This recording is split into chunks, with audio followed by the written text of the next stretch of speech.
Hello ओम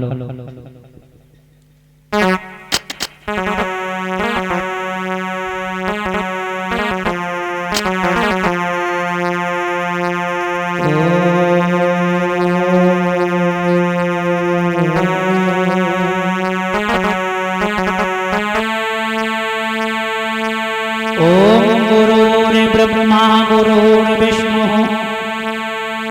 गुरुर्देवो महेश्वरः गुरुर्साक्षात् परब्रह्म तस्मै श्री गुरुवे नमः।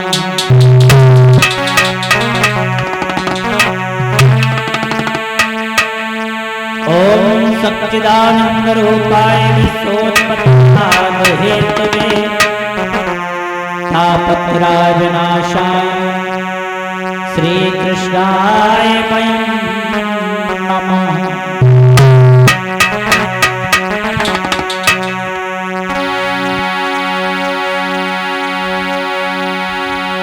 तो भक्ति भजन भावे तुम्हें और हे देवन के रक्षा मेरी कीजियो कैलाशपति महादेव। संत हमारी आत्मा और सबई संत सिर पर सबको सीताराम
कहने लगे बेटा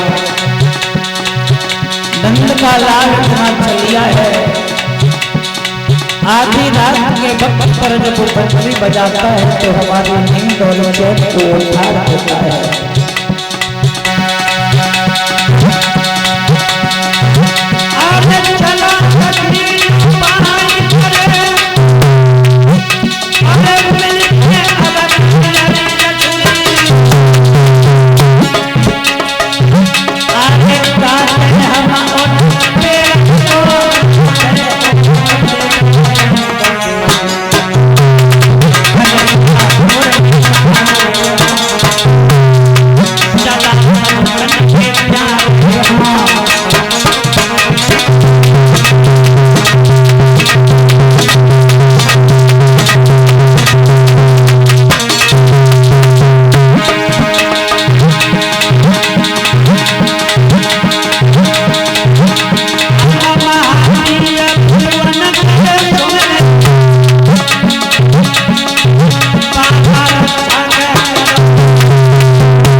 पुष्पा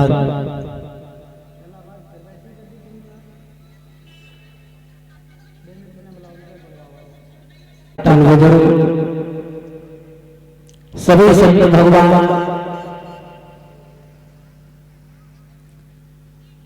आज ये श्रीमद् भागवत सप्ताह महापुराण का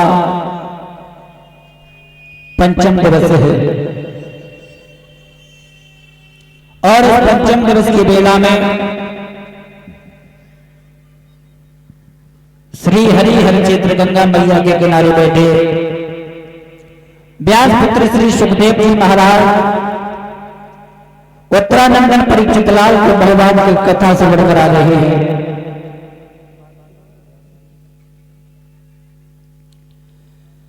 कहने लगे हैं कि हे राजा परीक्षित,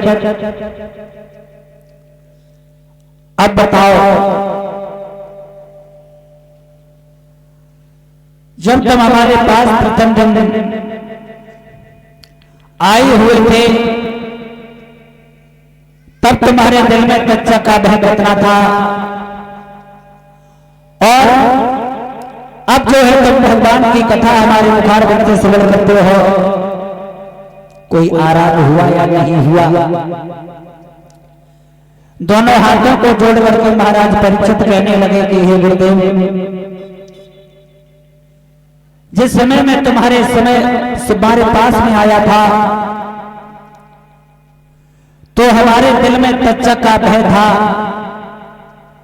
कि आज के 7वें दिन यही तच्चक दीपित होकर के मुझे दसलेगा और हमारी मृत्यु हो जाएगी। लेकिन जब से मैंने तुम्हारे मुखारबिंद से भगवान की उस कथा को श्रवण किया है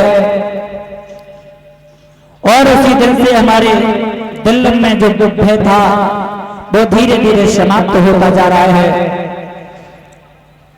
और मुझे पूर्ण विश्वास है अगर यही मैं भगवान की चर्चा को श्रवण करता रहा, भगवान के कीर्तन को सुधार करता रहा, तो एक न एक दिन मुझे अवश्य ही सफलता मिलेगी। श्री सुखदेव जी कहने लगे हैं कि हे राजा, जैसा कि अभी आप लोग श्रवण कर रहे थे कि हमारे इस भारत देश में पहले जो है हमारा जो भारत देश था, विदेशी लोग हमारे इस भारत देश को सोने की चिड़िया के नाम से बुलाया करते थे, और हमारे इस भारत देश में ऐसे ऐसे वीर हुए, ऐसी ऐसी वीरांगना हुई है जिन्होंने अपने देश की खातिर प्राणों को छोड़ दिया, लेकिन अपने दृढ़ निश्चित को नहीं छोड़ा है। परीक्षित महाराज, परीक्षित जी कहां हो गए? फिर तुम सुबह जगह की कथा समझ में नहीं आती।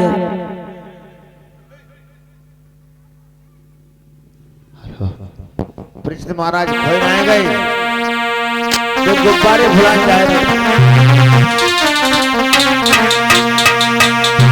अभी कह रहा है कि भारत शान पे मरो है, कि भारत शान पे मरो है, और इज्जत न गई है अपने देश की।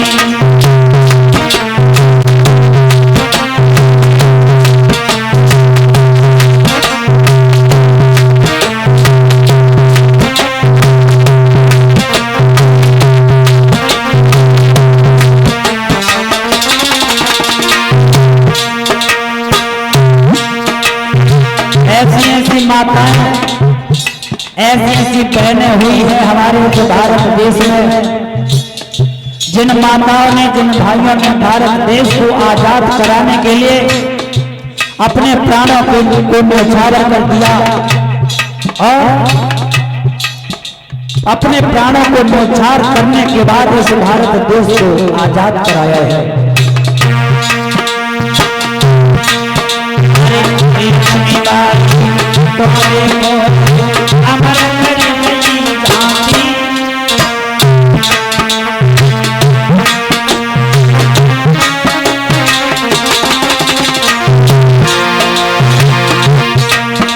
अरे लक्ष्मी बाई तुम्हारे को अमर कर गई झांसी।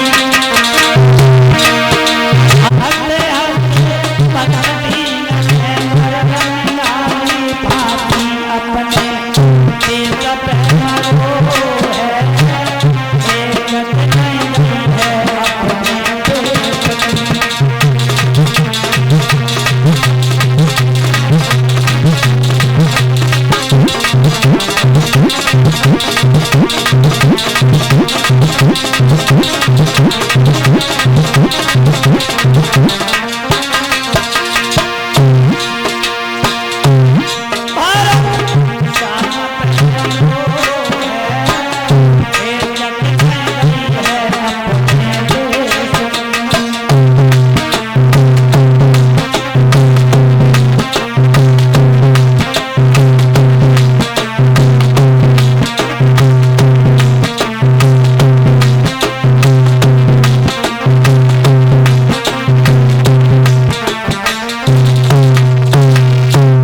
हमारे इस भारत देश में ऐसी ऐसी माताएं ऐसे ऐसे भाई हुए हैं जिन्होंने इस देश को स्वतंत्रता दिलाने के लिए अपने प्राण को न्यौछावर कर दिया और आज उन्हीं के कारण हम आप लोग स्वतंत्र हैं। लेकिन आजकल तो सिर्फ इंसान अपने स्वार्थ की सोचता है। सबसे पहले अपने तन की सोचता है, अपने घर की सोचता है, अपने बेटी बच्चों की सोचता है, अपने परिवार की सोचता है। जिस काया को सजाने के लिए हम आप लोग अच्छे अच्छे साबुन का प्रयोग करते हैं, अच्छी अच्छी सेंट का प्रयोग करते हैं, लेकिन तुम्हें पता है ये काया हमारे तुम्हारे संग जाएगी क्या? एक कवि कह रहे हैं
हमारी और तुम्हारी आत्मा इस शरीर से जुदा होती है तो बड़ा कष्ट होता है। सोचते हैं कि बारे भगवान मुझे नहीं मालूम था कि एक दिन ये आत्मा मुझे छोड़ कर चली जाएगी और मेरा शरीर जल करके भस्म हो जाएगा। मैंने तो उसे अजर अमर समझा, इसलिए अनेक अनेक प्रकार के साबुनों का प्रयोग किया, सेंटों का प्रयोग किया, वस्त्रों का प्रयोग किया है।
काहे को जति जोड़ी रे अरे काहे को जति भैया रो छोड़े भाई जोड़ी रे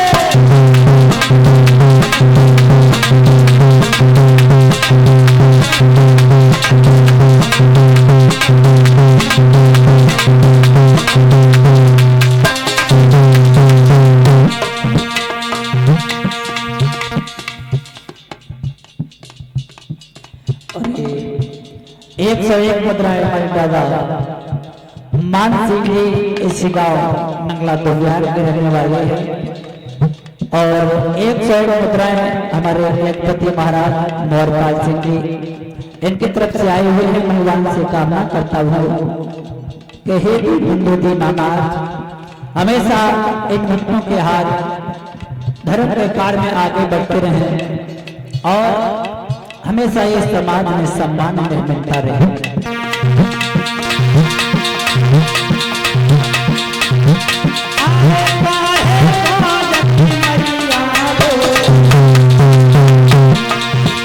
और काहे को जति जोड़ी रे अरे काहे को जति भैया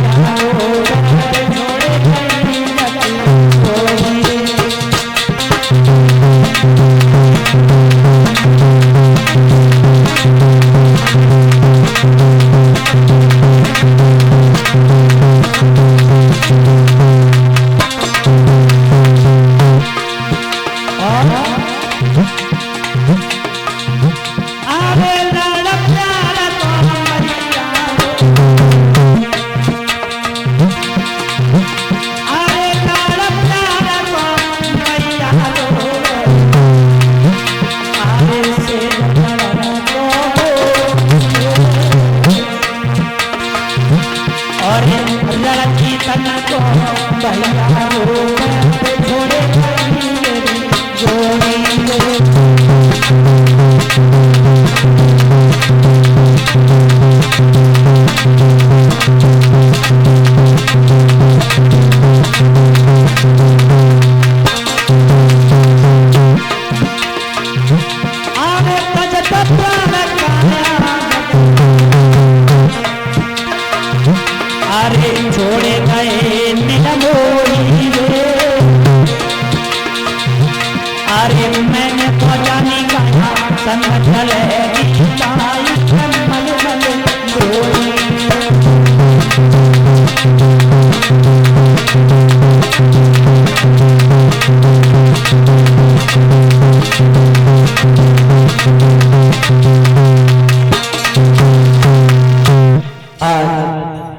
श्री सुखदेव जी समझाने लगे कि हे राजन परीक्षक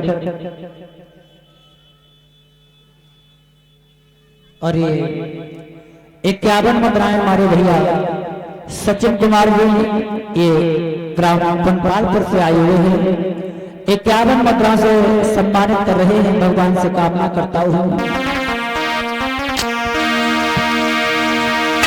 सचिन कुमार मेरे भैया रे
सुखदेव जी समझाने लगे हैं, कहने लगे हैं राजन परीक्षित,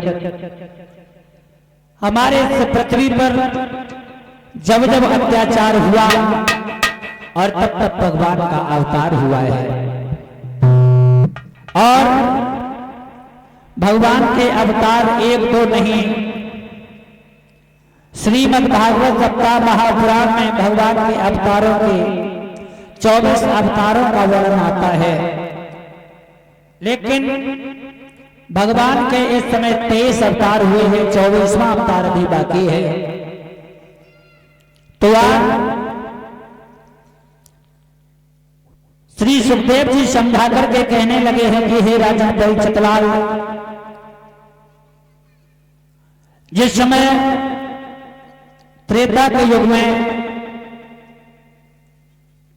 भगवान का अवतार हुआ और त्रेता के युग में भगवान श्री राम का क्यों अवतार हुआ था, बताया है कि जिस समय लंका का राजा रावण और उसका भाई कुंभकर्ण, ये दोनों इतने बलवान थे कि इनके सामने देवता लोग भी नहीं टिक पाते थे। जब ये देवता लोगों को ज्यादा परेशान करने लगे हैं, तो आज देवता लोग भगवान का स्मरण करने लगे हैं, कहने लगे हैं कि हे दीन बंधु दीनानाथ, आज हमारी रक्षा करो, अगर तुमने हमारी रक्षा को नहीं किया तो ये लंका का रावण मुझे जीने नहीं देगा। और बताया यहां तक गया है कि जब जब इस पृथ्वी पर अत्याचार होता है और तब तक इस पृथ्वी पर भगवान का अवतार होता है। बाबा तुलसीदास ने रामचरितमानस में लिखा है,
इसी के बीच में जो सुंदर नोटों के हार से मुझे सम्मानित किया है हमारे यज्ञपति महाराज और उनकी धर्मपत्नी ने, और 20-20 मुद्राओं से मेरे सभी साथियों को सम्मानित कर रहे हैं। भगवान से कामना करता हूँ कि हे दीन बंधु दीनानाथ, हमारे भैया के हाथ हमेशा ही धर्म के कार्य में आगे बढ़ते रहे और प्रत्येक वर्ष इसी की भांति भगवान का स्मरण कराते रहे।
जब जब होए धर्म की हानि और पाड़े है असुर अधम अभिमानी।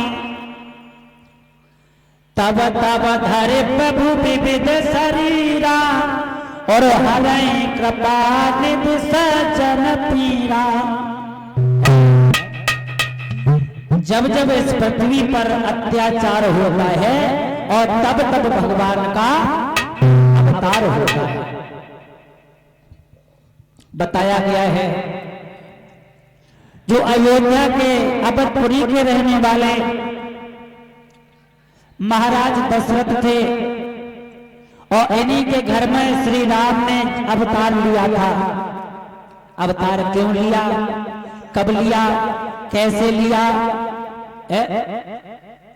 तो एक दिन की बात थी, महाराज दशरथ जो है घोड़े पर सवार होकर के और ये शिकार खेलने के लिए जंगल में गए। कहां गए परीक्षित महाराज? जंगल। जब ये महाराज दशरथ जंगल में शिकार खेलने के लिए गए हैं तो ये एक हिरण के पीछे पड़ गए, उसकी शिकार करना चाहते थे। लेकिन बात ये बनी कि जब महाराज दशरथ ने उस घोड़े को लेकर के हिरण के पीछे डाल दिया, पहले तो वो हिरण भागता रहा और जब उस हिरण से नहीं भागा गया तो वो हिरण उठ करके बैठ करके खड़ा हो गया और कहने लगा है कि हे राजन, बोलो, अरे तुम क्यों मेरे पीछे पड़े हो? तुम हमें नहीं मार सकते हो। बोले क्यों? अरे मुझ में ऐसी कौन सी बात है जो मैं तुम्हें नहीं मार सकता हूं? क्या बात है? तो वो हिरण अपनी भाषा में महाराज दशरथ से कहने लगा, सुनो, तुम मुझे क्यों नहीं मार सकती हो? क्यों? क्योंकि मुझे एक वचन है मेरे पास में। क्या? सुनो। कि जाला जाके और सुतना होई और तन से मेरो मन ना हो।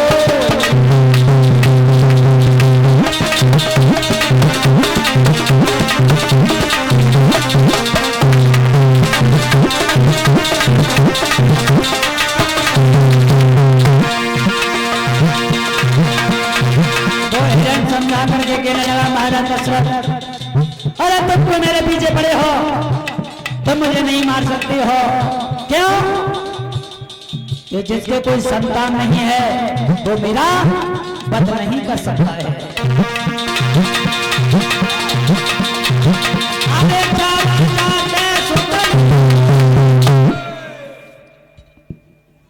और दिन से मेरो बदल न हो।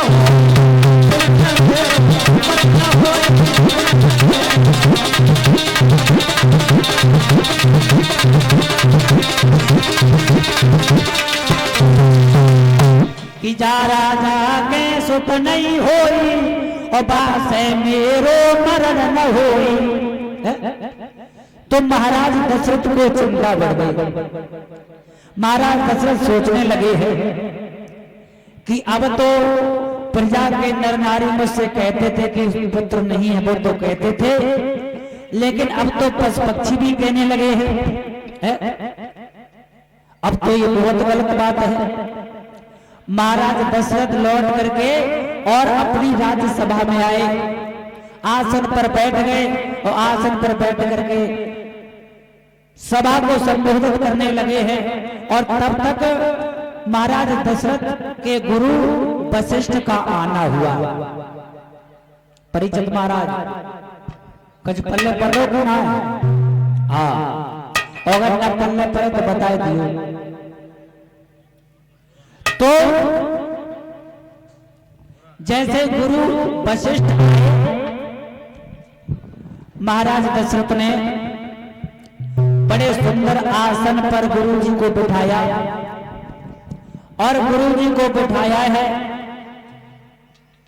जलपान कराया। गुरु वशिष्ठ जी कहने लगे हैं कि हे महाराज दशरथ, बोलो ये बताओ कि मैं तुम्हारी सभा में कभी अगर आया करता था तो तुम्हारा चेहरा बिल्कुल ताजे गुलाब की तरह खिला नजर आता था, लेकिन आज बात क्या है जो तुम्हारे चेहरे पर यह निराशा छाई है? क्या कारण है महाराज? महाराज दशरथ कहने लगे कि हे गुरुदेव, कुछ मत पूछो,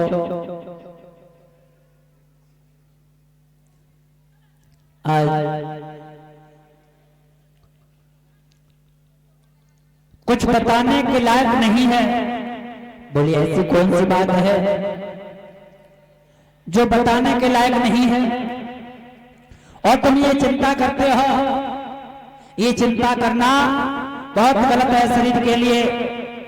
चिंता और चिता में सिर्फ एक बिंदु का फर्क होता है। ये चिंता जीवित इंसान को खाती है और चिता मुर्दा को जलाती है।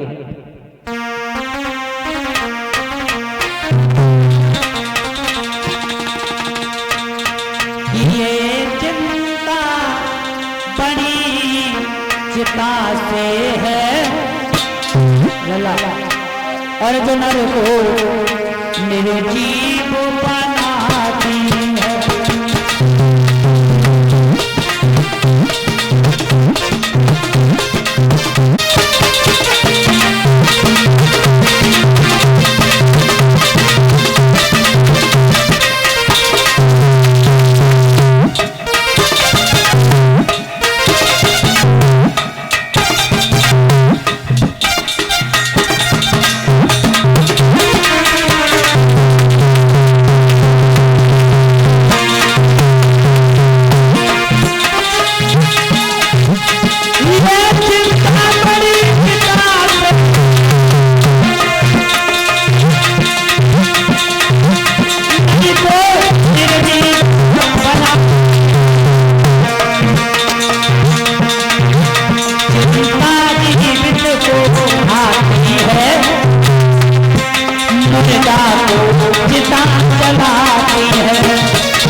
कहने लगे हैं कि हे राजन, तुम ये चिंता करते हो, ये चिंता करना कोई तुम्हारे जीवन का विषय नहीं है।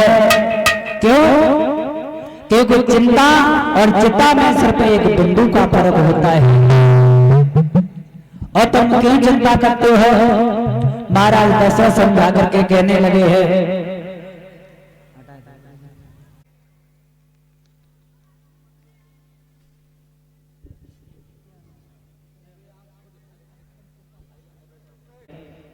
और एक एक पीताम्बर देकर के सम्मानित कर रहे हैं। मैं भगवान से कामना करता हूं, ठीक है, कि हे दीन बंधु दीनानाथ, हमारे भैया के हाथ धर्म के कार्य में वही बनते रहे और हमेशा इनका सम्मान समाज में बनता रहे। बोले गोविंद भगवान की। आज बंधु महाराज दशरथ कहने लगे हैं कि हे गुरुदेव, अरे अभी तक तो प्रजा को लोग कहते थे कि तुम्हारी कोई संतान नहीं है, और अब तो पशु पक्षी भी कहने लगे हैं। और जैसे इतने शब्द सुने, महाराज वशिष्ठ हंस करके कहने लगे कि हे राजन, अरे तुम चिंता क्यों करते हो? अरे ये चिंता छोड़ दो, क्योंकि तुम्हारे घर में एक एक नहीं 4-4 लाल आने वाले हैं। और कहने लगे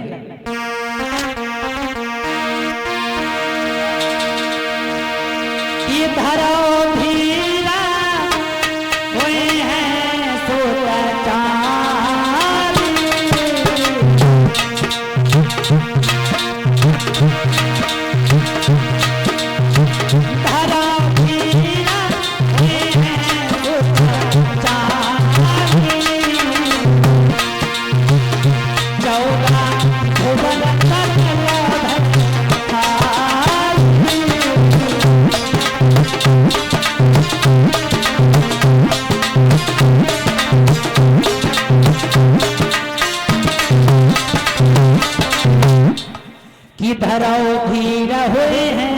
भूतचारी और 14 भुवन सकल भयहारी। तुम ये जो चिंता करते हो, ये चिंता करना कोई तुम्हारे जीवन का लक्ष्य नहीं है।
श्रोताओ,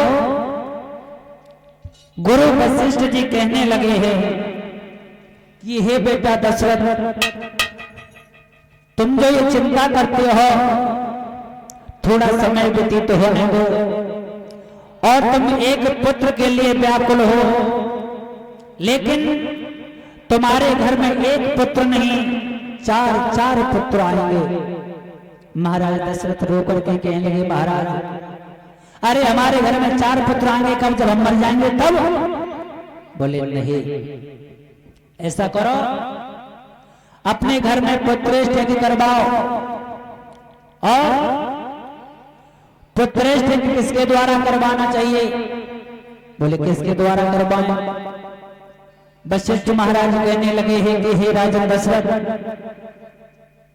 श्रृंगी ऋषि को बुलवाओ, क्योंकि श्रृंगी ऋषि पुत्रेष्ठ यज्ञ करने में निपुण है और तुम जो है उनके द्वारा पुत्रेष्ठ यज्ञ करवाओगे तो तुम्हारे घर में अवश्य पुत्र पैदा होगा। आज श्रोता बंधु, महाराज दशरथ ने ऐसा ही किया है।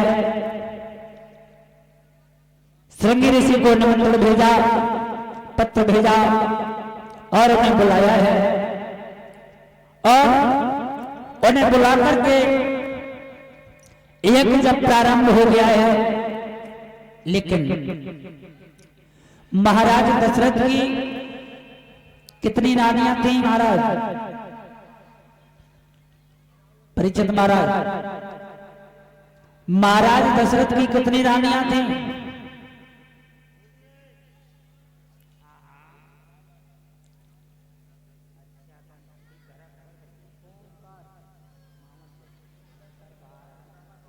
और ये 101 पुत्र हमारे पास में भिजवा रहे हैं। ये ओंकार पुजारी ग्राम महाबतपुर से आए हुए हैं। 101 मुद्रा देकर के मुझे सम्मानित कर रहे हैं। महाराज दशरथ की कितनी रानियां थी? महाराज दशरथ की 760 रानियां थी और जिनमें कौशल्या, कैकेयी, सुमित्रा, ये 3 पटरानियां थी। क्योंकि जहां पर भी लेख आता है तो सिर्फ 3 ही रानियों का लेख आता है, कौशल्या, कैकेयी और सुमित्रा। जब यज्ञ होने लगा, श्रृंगी ऋषि यज्ञ को करवाते रहे। 27 दिन तक हमारा जैसा हम आप लोग यज्ञ को करते हैं, 27 दिन तक तो वैसा यज्ञ सादा यज्ञ चलता रहा। लेकिन अंत में 3 दिन श्रृंगी ऋषि ने पुत्रेष्ठ यज्ञ करवाया है। और जब पुत्रेष्ठ यज्ञ करवाया और जैसे ही आहुतियां दिलवाई हैं महाराज दशरथ से, 3 रानियों से, तो आज उसी यज्ञशाला से अग्निदेव प्रकट हो गए हैं और अपने हाथ में खीर का प्याला लेकर के जब बाहर आए, वो खीर का प्याला श्रृंगी ऋषि ने लिया और महाराज दशरथ को दे दिया है। जब महाराज दशरथ को दे दिया, समझाया है कि ये खीर 3 रानियों को बांट करके खिला देना, समय आने पर तुम्हारे घर में अवश्य संतान जन्म लेगी। आज श्रोता बंधु, महाराज दशरथ ने उस खीर के कितने भाग किए? कितने भाग किए? 3। बाबा तुलसीदास ने रामचरितमानस में लिखा है,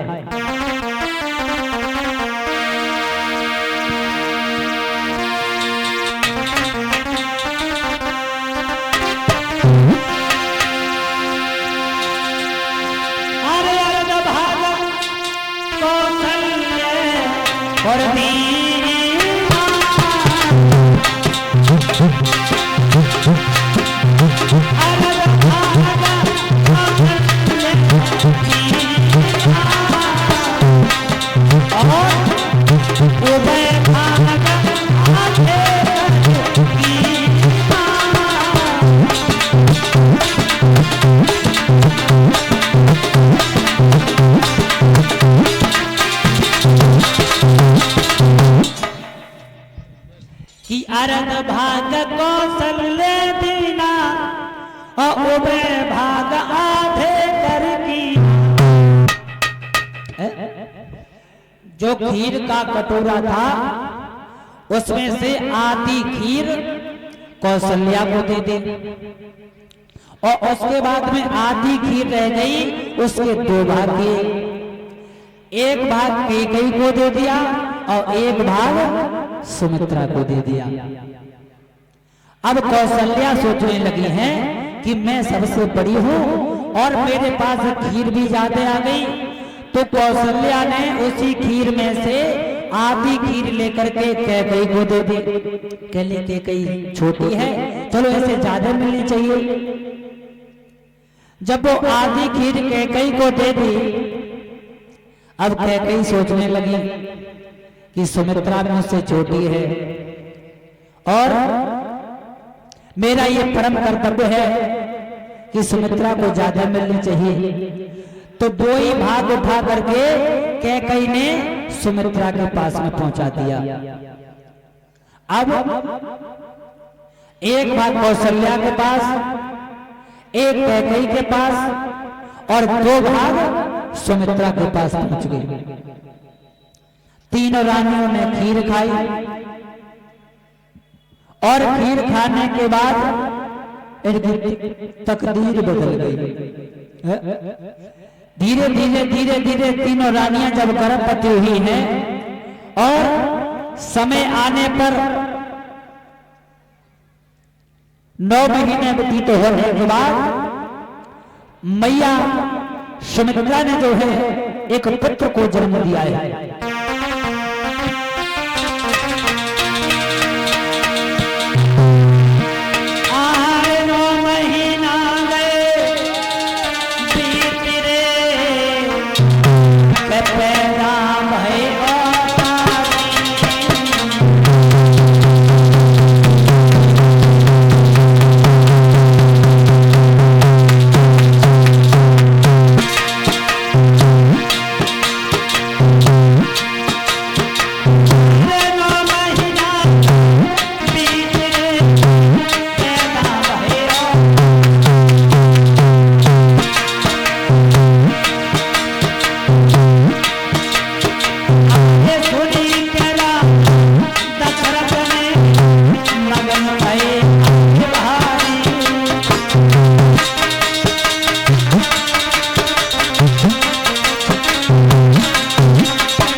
आज बंधु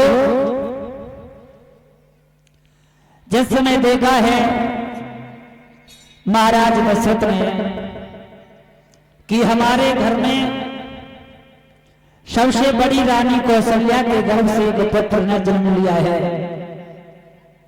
और जैसे ही पुत्र का नाम सुना तो आज महाराज दशरथ बड़े प्रसन्न हो गए। सोचने लगे बारे भगवान वृद्धापन हमारे शरीर पे आ गया और जब वृद्धापन में हमारे घर में खुशी की है तो ये बड़े सौभाग्य की बात है। कुछ समय बाद सूचना समाचार आया है कि महाराज दशरथ की जो कैकेयी नाम की रानी है और उसके गर्भ से एक पुत्र ने जन्म लिया है।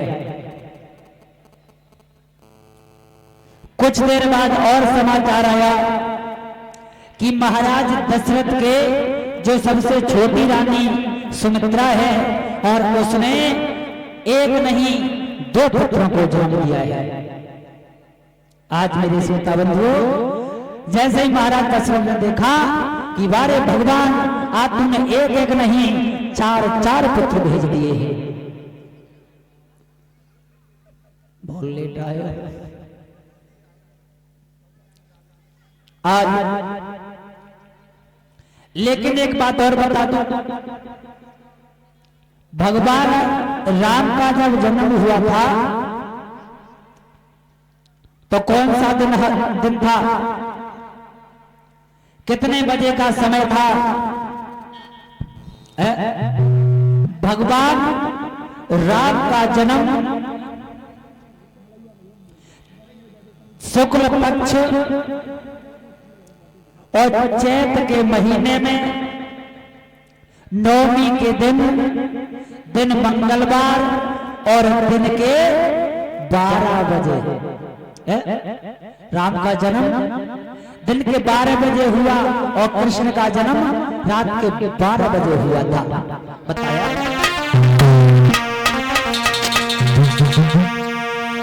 कि राम अवतार हुआ रात के 12 बजे।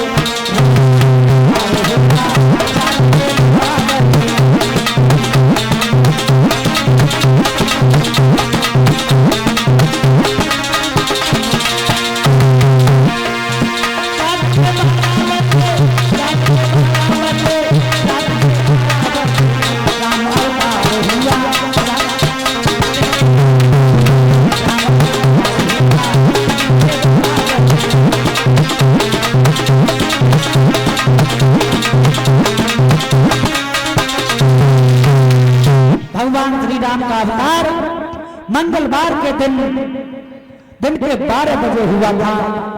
छठे दिन चारों भाइयों की छठी हुई।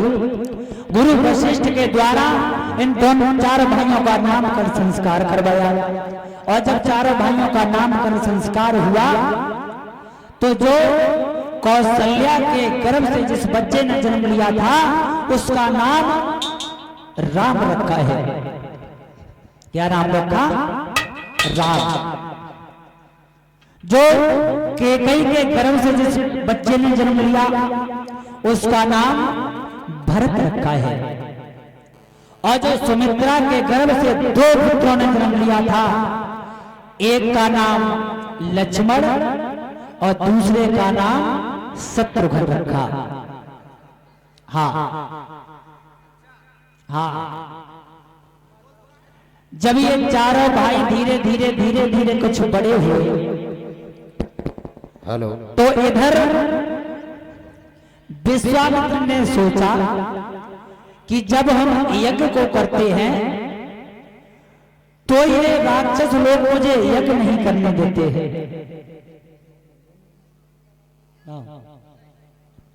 Hello hello.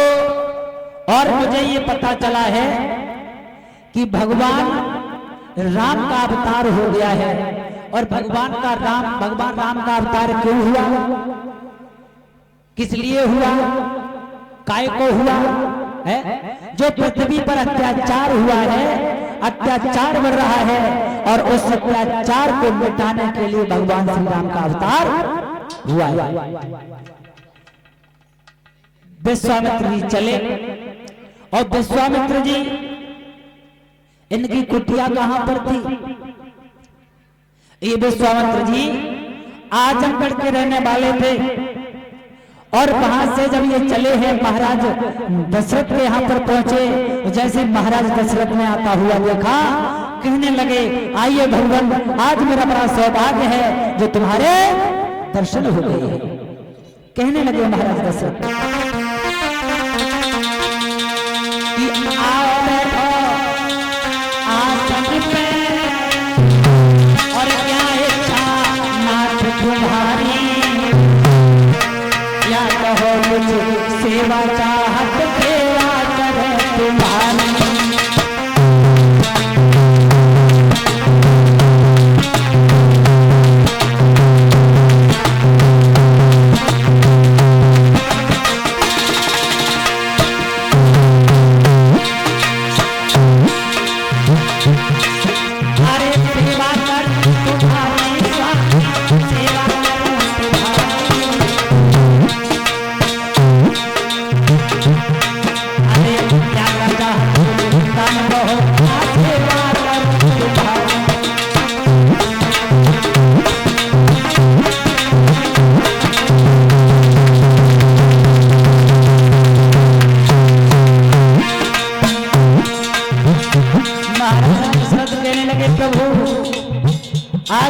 बड़ा सौभाग्य है कि तुम्हारे जैसे महात्माओं के दर्शन हो गए हैं।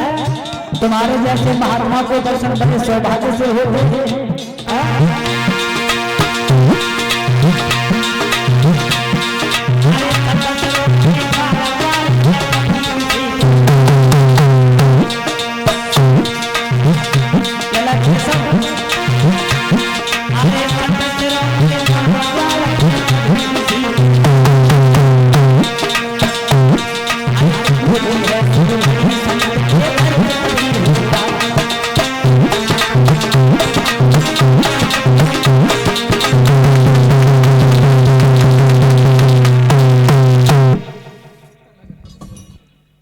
महाराज दशरथ कहने लगे हैं कि हे गुरुदेव,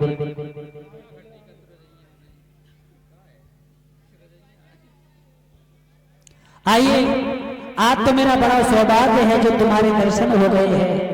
और संत श्रोमणी द्वार द्वार पर नहीं जाते हैं, संत भगवान के दर्शन जब भी होते हैं जब हमारा और तुम्हारा समय शुद्ध होता है, समय निश्चित होता है, और तभी मुझे और आपको भगवान के दर्शन होते हैं। आज मेरे भैया आजकल संत गले न घूमत फिरते। महाराज दशरथ कहने लगे हैं कि हे गुरुदेव, कैसे आना हुआ, कहां से आए हो, क्यों आए हो? विश्वामित्र जी कहने लगे हैं कि हे राजन,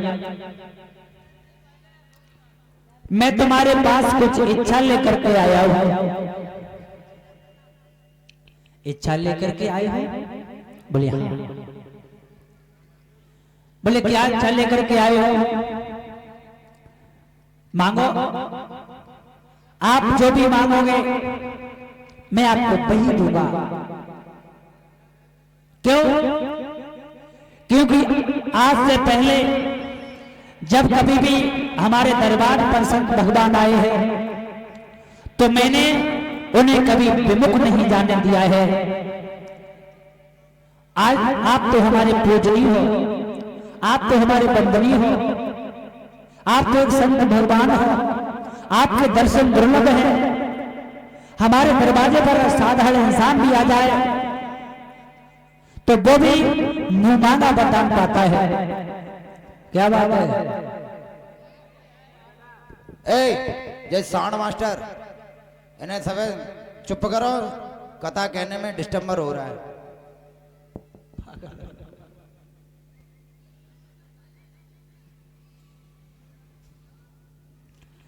आज मेरे श्रोता बंधुओं, महाराज दशरथ विश्वामित्र जी कहने लगे हैं कि हे महाराज, मैंने तुमसे कुछ मांगा और तुमने अगर मना कर दिया तो हमारा तो मरना हो जाएगा, इसलिए हम मांगेंगे, ऐसे नहीं मांगेंगे। बोले फिर कैसे मांगोगे?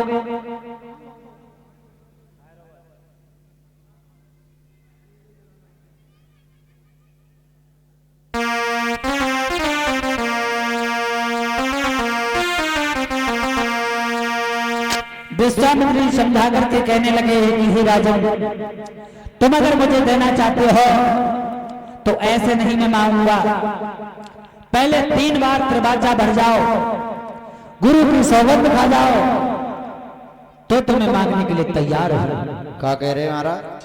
पहले 3 बार दरवाजा भरो, दरवाजा, गुरु की सौगंध खाओ। सौगंध? हाँ हमें लगत महात्मा जी हाँ। तुम ऐसे वैसे राजाओं से दान मांगते रहे। अच्छा, ए लला साड़ मास्टर, ऐ सांड वाले, ईंट मार, पत्थर मार, मगर जब सीटी मत मार।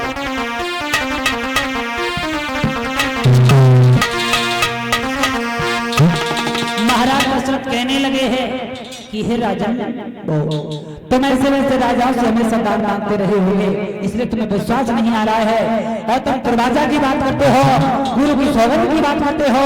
कोई बात